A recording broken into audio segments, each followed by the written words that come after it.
حضرت عمار بن یاسر رضی اللہ تعالیٰ عنہ آپ فرماتے ہیں ہم ایک غزوے میں گئے، حضرت علی کرم اللہ تعالیٰ وجہ الکریم میرے ساتھ تھے، ہم ایک ٹیلے پہ بیٹھے تھے کہ حبیب خدا کا رخ انور ہماری طرف ہوا، حضور نے رخ انور ہماری طرف کیا تو ہم دیکھ رہے ہیں کہ آقا کریم علیہ الصلوۃ والسلام ہماری طرف آ رہے ہیں۔ آپ فرماتے ہیں گویا کہ حضور نے رخ انور ہماری طرف پھیرا، اس طرح محسوس ہو رہا تھا کہ اللہ تعالیٰ نے ساری رحمت کا رخ ہماری طرف ہو گیا ہے، جدھر جدھر سے وہ حبیب کبریا گزر گئے، خار پھول بن گئے، خزاں بہار ہو گئی۔ آپ فرماتے ہیں جب حضور علیہ الصلوۃ والسلام ہمارے پاس آئے تو حضور نے فرمایا علی میں تمہیں ایک خبر نہ دوں دو بدبخت انسانوں کی؟ عرض کی یا رسول اللہ ضرور بتائیں۔ فرمایا ایک بدبخت انسان وہ تھا کہ جس نے حضرت صالح علیہ السلام کی اونٹنی کی ٹانگیں توڑی تھی، ایک وہ بدبخت تھا، اور علی ایک دوسرا بدبخت وہ ہوگا کہ جو تجھے تیرے سر پہ وار کر کے شہید کرنے کی کوشش کرے گا، ایک کائنات کا بدترین اور بدبخت انسان وہ ہوگا۔ یہ حضور علیہ الصلوۃ والسلام نے حضرت علی کو بشارت دی تھی آپ کی شہادت کی۔ جب آپ پھر بیمار ہوتے تھے تو لوگ سخت بیمار ہوتے تھے تو لوگ پریشان ہو جاتے تھے کہ اسی بیماری میں حضرت علی ہم سے جدا ہو جائیں گے، لیکن حضرت علی فرماتے تھے لوگوں میں اس وقت تک اس دنیا سے نہیں جاؤں گا جب تک میرے آقا نے جو مجھے بشارت دی ہے وہ پوری نہیں ہو جاتی ہے۔ اور پھر آپ مسجد کوفہ میں بیٹھے تھے، جس طرح آج لوگوں کی عادتیں ہوتی ہیں نا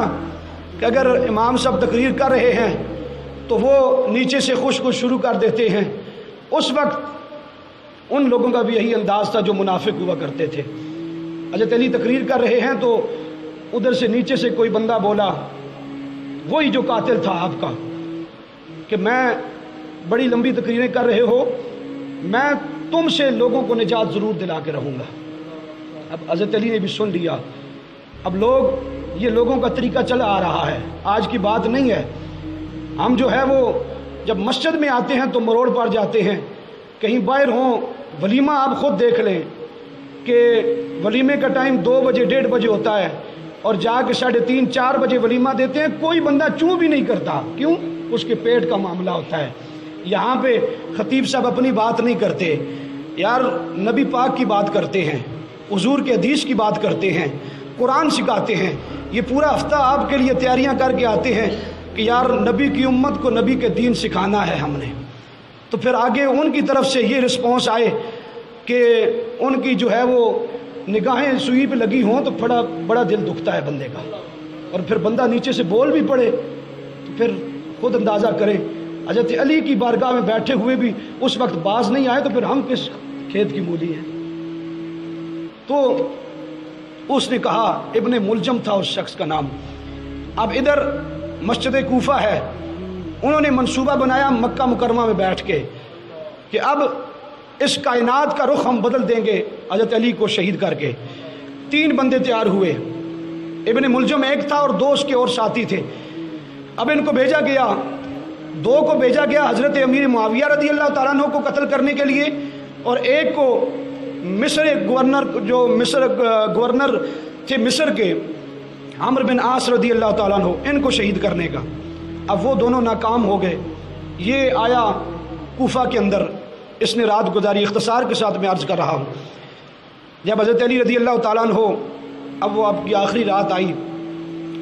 تو آپ نے اپنے بیٹوں کو بلایا، وصیت کی۔ حضرت امام حسن فرماتے ہیں میں نے دیکھا کہ حضرت علی رضی اللہ تعالیٰ عنہ کبھی اپنے حجرے میں تشریف لاتے ہیں، کبھی باہر نکل جاتے ہیں، پھر اندر تشریف لاتے ہیں، پھر باہر چلے جاتے ہیں۔ میں نے کہا بابا جان آج کیا معاملہ ہے کہ آپ کی کیفیت وہ عجیب سی مجھے لگ رہی ہے؟ حضرت علی فرماتے ہیں بیٹا حسن، آج میری زندگی کی وہ آخری رات ہے، مجھے خبر پہنچ چکی ہے کہ جو محبوب خدا نے مجھے شہادت کی خبر دی تھی، یہ آج کی رات میری آخری رات ہے، موت میری کوفہ میں داخل ہو چکی ہے، وہ بدبخت انسان بھی کوفہ میں داخل ہو چکا ہے کہ جس کی ڈیوٹی لگ گئی ہے کہ مجھے شہادت کے مرتبے میں فائز کرے گا۔ آپ جب ساری رات اس طرح گزاری اور آپ حضرت امام حسن فرماتے ہیں آپ کے کھانے کی روٹین بدل گئی تھی، کھانے کی روٹین بدل گئی تھی۔ پہلے جب آپ کھاتے تھے تو سحری اور افطاری کرتے تھے، لیکن جب آپ کی شہادت کا وقت قریب آیا تھوڑا کھانا تھوڑا پینا۔ میں نے پوچھا حضور کیا معاملہ ہے؟ فرمایا میں یہ چاہتا ہوں کہ جب میں رب کی بارگاہ میں پیش ہوں تو خالی پیٹ پیش ہوں تاکہ وہ آب کوثر محبوب خدا کے ہاتھوں سے مجھے نصیب ہو جائے، آب کوثر مجھے نصیب ہو جائے، میں اس لیے کچھ نہیں کھاتا۔ حضرت امام حسن فرماتے ہیں اذان ہوئی، آپ مسجد میں تشریف لے کر گئے، وضو فرمایا اور رستے میں بطخیں تھیں، بطخیں مرغابیاں، وہ حضرت امام علی مقام حضرت امام علی رضی اللہ تعالیٰ عنہ کا جبہ مبارک کھینچتی تھی پیچھے، لوگوں نے انہیں ہٹانے کی کوشش کی، فرمایا انہیں چھوڑ دو، یہ نوحہ کر رہی ہیں، علی آج نہ جاؤ، آپ کا جو قاتل ہے وہ مسجد میں موجود ہے، آپ کو شہید کر دے گا۔ حضرت علی فرماتے ہیں آپ جب وہاں پہ پہنچے اس کو چھوڑ دو۔ حضرت امام علی رضی اللہ تعالیٰ عنہ جب مسجد میں داخل ہوئے، اب سارے لوگ سوئے ہوئے ہیں، اب وہ قاتل بھی وہاں پہ سویا ہوا ہے، اس نے ایک عورت سے نکاح کرنا تھا، اس عورت نے حق مہر میں بھی یہ بات رکھ دی تھی کہ میں علی کا سر لوں گی تب تجھ سے نکاح کروں گی۔ اس نے کہا ٹھیک ہے۔ یہ بڑے میں اختصار کے ساتھ، بڑا لمبا واقعہ ہے۔ اب وہ مسجد میں داخل ہو گیا اور سونے کی ایکٹنگ کرنے لگا۔ حضرت امام علی مقام حضرت امام علی رضی اللہ تعالیٰ عنہ اندر تشریف لاتے ہیں، آپ نے سب نمازیوں کو جگایا اور اس ابن ملجم کو بھی جگایا، فرمایا اٹھ نماز پڑھ۔ اب آپ یہ بات کہہ کے مصلی پہ تشریف فرما ہوئے، سنت موقدہ ادا کرنا شروع کی، پہلی رکعت ادا کی۔ جب دوسری رکعت کے لیے آپ کھڑے ہوئے، اس ملعون نے، اس بدبخت انسان نے زہر سے آلودہ تلوار سے آپ کے سر پہ وار کیا، اور آپ جب نیچے تشریف لاتے ہیں تمام لوگ جمع ہو جاتے ہیں، لوگوں نے کہا ہم اٹھا کے آپ کو لے کر جائیں گے۔ حضرت امام علی علیہ السلام نے فرمایا لوگوں مجھے چھوڑ دو، آج یہ وہ وقت ہے کہ جب علی جنگ کی حالت میں ہوتا تھا پھر بھی نماز پڑھتا تھا، جب علی گھر میں ہوتا تھا پھر بھی نماز پڑھتا تھا، آج علی پہ یہ وقت آ گیا ہے، میں یہ نہیں چاہتا کہ میری نماز قضا ہو، پہلے میں نماز پڑھوں گا پھر گھر جاؤں گا، مجھے نماز پڑھنے دو۔ نماز پڑھائی گئی، پھر آپ گھر تشریف لے کر گئے، پھر اپنے بیٹوں کو وصیت کی، فرمایا بیٹا یاد رکھنا اللہ کی توحید کی دعوت نہ چھوڑنا، اپنے نبی کی سنت کو نہ چھوڑنا۔ حضرت ام کلثوم آپ کی بیٹی تھی، اندر سے رونے کی آواز آئی، فرمایا بیٹا کیوں رو رہی ہو؟ عرض کیا کہ میں آپ کے غم میں رو رہی ہوں۔ فرمایا بیٹا رونا نہیں ہے، صبر کرنا ہے، آج جو کچھ میں دیکھ رہا ہوں اگر تم دیکھ لیتی تو تمہاری آنکھوں سے آنسو نہ آتے۔ یا رسول اللہ، اے علی آپ کیا دیکھ رہے ہیں؟ فرمایا میں دیکھ رہا ہوں کہ اللہ تعالیٰ نے زمین و آسمان کو نور سے بھر دیا ہے، اللہ تعالیٰ نے 7 آسمانوں کے دروازوں کو کھول دیا ہے، جنت کے 8 دروازے کھول دیے گئے ہیں، اور حوریں کتار اندر کتار کھڑی ہیں، اور فرشتوں کے ہاتھوں میں تشت اٹھائے ہوئے ہیں، اور وہ دیکھو انبیاء کی جماعت کے ساتھ محبوب خدا سید الانبیاء صلی اللہ علیہ وسلم ہاتھ میں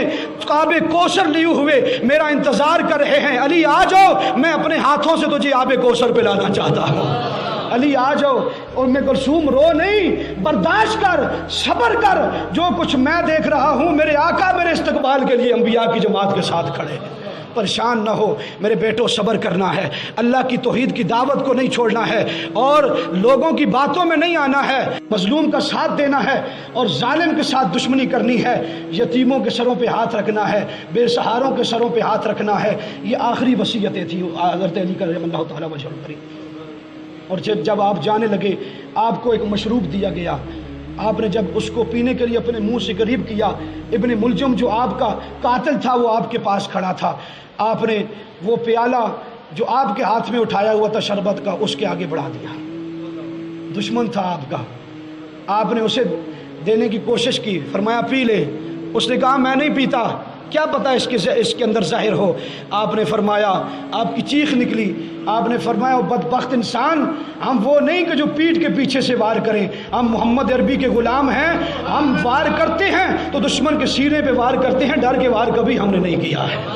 ہم نے کبھی ڈر کے وار نہیں کیا ہے۔ اگر آج تو یہ مجھ سے یہ پیالہ لے لیتا تو میں علی یہ وعدہ کرتا ہوں کل قیامت کے دن جنت میں اس وقت تک علی داخل نہ ہوتا کہ جب تک اپنے قاتل کو اپنے ساتھ جنت میں لے کے نہ جاتا۔ تو نے یہ نہیں پیا ہے، اب تیری قسمت کی بات ہے۔ حضرت علی کرم اللہ تعالی وجہ الکریم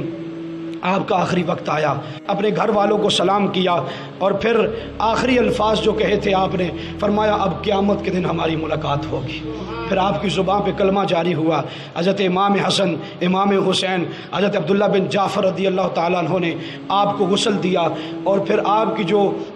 میت ہے اس کے بارے میں مختلف اقوال ہیں، لیکن ہمارے بزرگان دین نے دیکھا تھا کہ ان کو کشف زیر معلوم ہوا کہ آپ کی جو قبر انور ہے وہ نجف اشرف کے اندر، عراق کے اندر موجود ہے، اور لوگ وہاں سے فیض حاصل کر رہے ہیں۔ حضرت امام علی مقام اس دنیا سے گئے، جو رکے